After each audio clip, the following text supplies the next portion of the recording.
Welcome to our channel. Today we how to fix Wise Business login problems, account and transfer errors step by step clearly. If you're experiencing login problems with your Wise Business account, follow these steps to troubleshoot. First, ensure you are entering the correct email address associated with your account. Double-check your password for any typos or mistakes.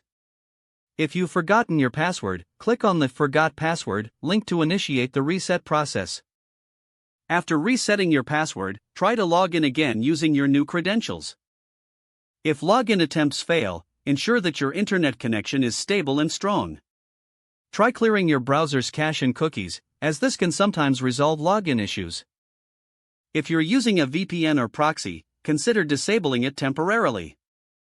You can also try accessing your account using a different browser or device. If you still can't log in, it may be time to reach out to Wise Support for assistance. Provide them with details of the error messages you are encountering. In some cases, account verification may be required, so have your identification documents ready.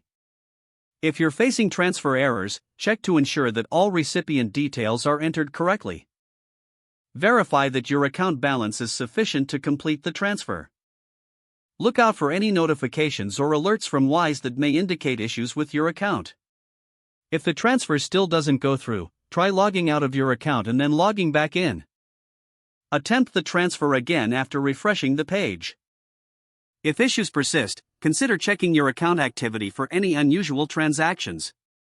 Consult Wise's status page to see if there are any ongoing service disruptions. When necessary, contact Wise Support with detailed information about the transfer error for further guidance. Following these steps should help you resolve your Wise Business login and transfer issues effectively. If the page does not load, refresh the browser or try again in a private or incognito window. Make sure you are using the correct email address, then retype it carefully to avoid small typos. If your password is not accepted, use the reset option and create a new strong password you can remember. Check your spam folder for verification or security emails, then complete any requested confirmation steps. Enable two-factor authentication if available to improve account security and reduce unauthorized access risk. After signing in, review your profile details so your contact information and settings are accurate and current. If you see an error message, note it down and try again after restarting your device and internet connection. Don't forget to like this video and subscribe to our channel for more step-by-step tech guides.